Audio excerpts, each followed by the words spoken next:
Phil of Alternate Wrestling Worlds here. I just got done watching the debut show of Arenes Wrestling. They're a new promotion located in France, and I just want to give a quick review. But before I do, make sure you hit that subscribe button in order for me to bring more awareness to scenes such as France. The more subscribers I have, the better it is to get the word out. So please, help me and help the professional wrestling scene as a whole. So the name of the first show is Genese.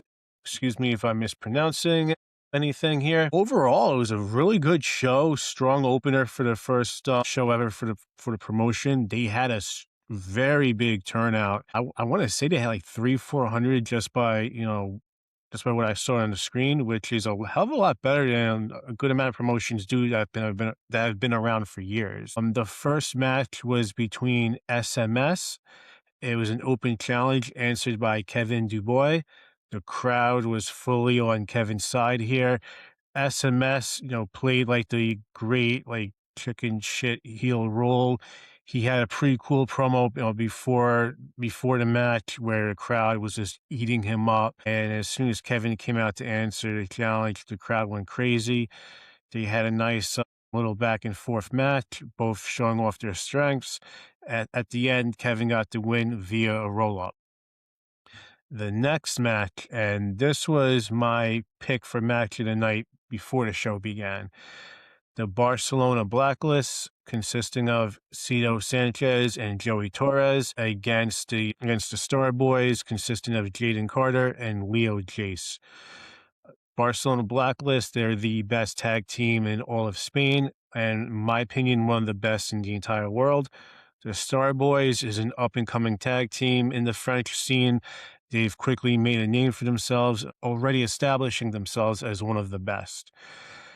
So this match definitely lived up to my expectations. Freaking awesome back and forth.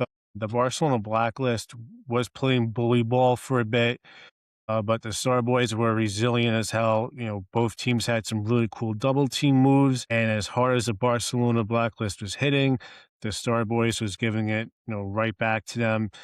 Jaden Carter had a really cool spot where he hit a 450 knee drop on Sito Sanchez, and I don't know how that did not kill him. It's pretty freaking cool right there. The Barcelona Blacklist, they ended up getting the win via their double team finisher. Essentially, Sito puts the opponent on the middle rope, and Joey Torres does a swanton bomb off the top onto the opponent. And then he flips over and Sito catches him into a sit-down powerbomb. The next match is a triple threat match for the Arenes Championship Tournament. It was between Cory Zero, Aaron Ordo, and Griff. Now, I thought this was going to have a little bit of difficulty following up the previous match, but it turns out it was actually better. It was a hell of a lot better. And that's saying something right there. Cory Zero is an absolute savage. Strong case can be made that she's a top women's wrestler in all of Europe right now. She's absolutely phenomenal, and she's only been wrestling for, I think, 2 years. She's so freaking slick and smooth in the ring. Her reversals, her submissions, her striking game, everything is on point. You would think she was a 15-year veteran, out of this world. Aaron Ordo, guy's a major star right now in the French scene. He might be the top guy. Eventually, he's definitely being groomed as such. Griff is one of the top up-and-coming guys. Real fun to watch, real flashy.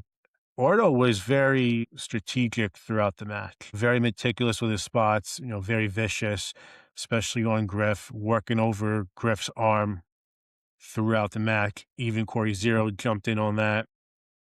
Griff was the definition of absolute resilience.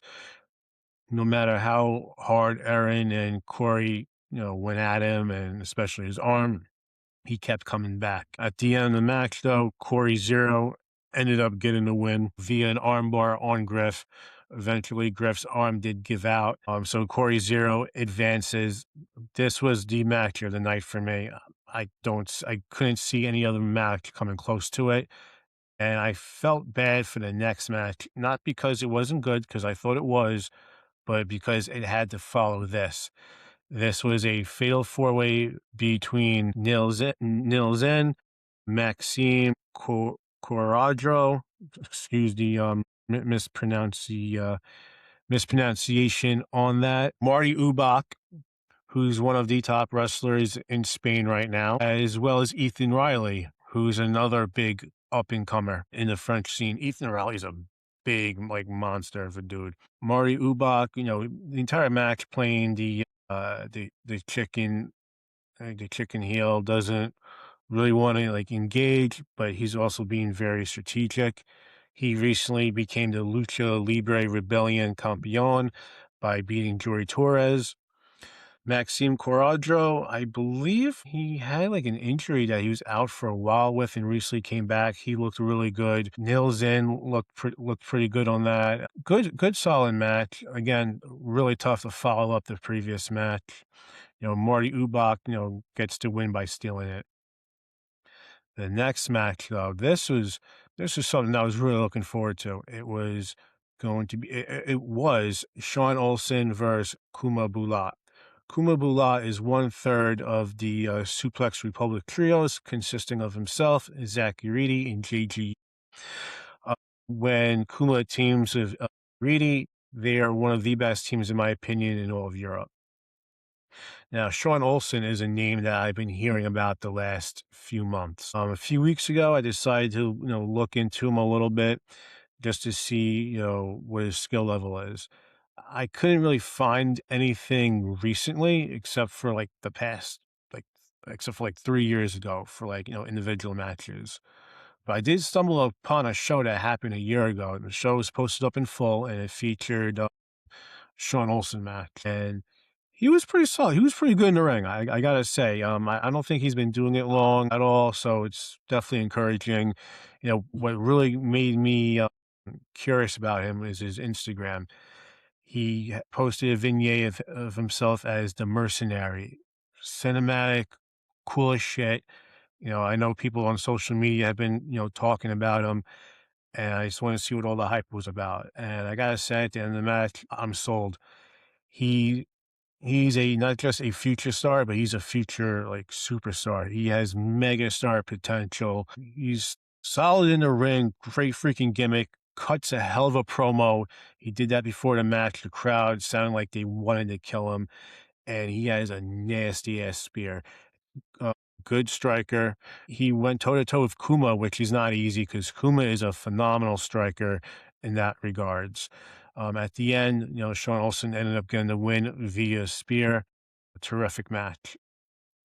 Now we move on to the main event, and that's the final triple threat to determine who faces Cory Zero at their next show, which is going to be in September, to crown the first Arenes champion. This is between Tucker, Princess Loriana, and Leeds Lewis.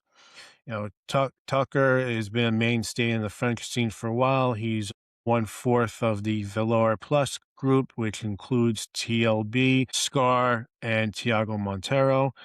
Leeds Lewis, he has rose up in the ranks very quickly. He's only been doing this for like a year or two now. He's doing an American independent tour next month, primarily with GCW. And Princess Loriana is one of the top female stars in all of France.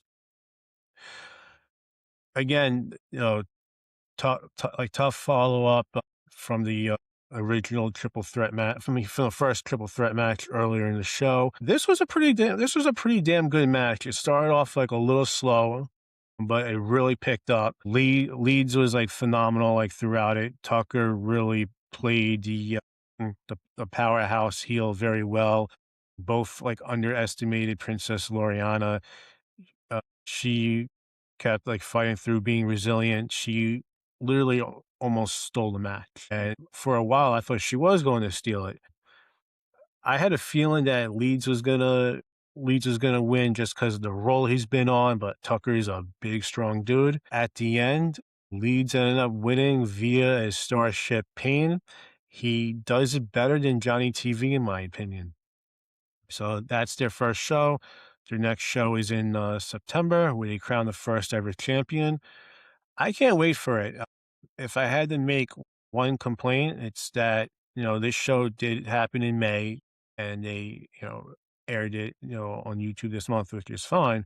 But then your next show is in September. I'm assuming it's a logistical thing, but as a fan, I wish it was much sooner. This was a phenomenal first offering. They have a lot of potential to do great things. From what I understand, they're located in South France, which doesn't really have much of a pro wrestling scene there. So it's great that they're, bringing that awareness to them. Before I sign off, again, please hit that subscribe button. This is what helps me grow. This is what helps me spread independent wrestling to more people, specifically in Europe as well as France.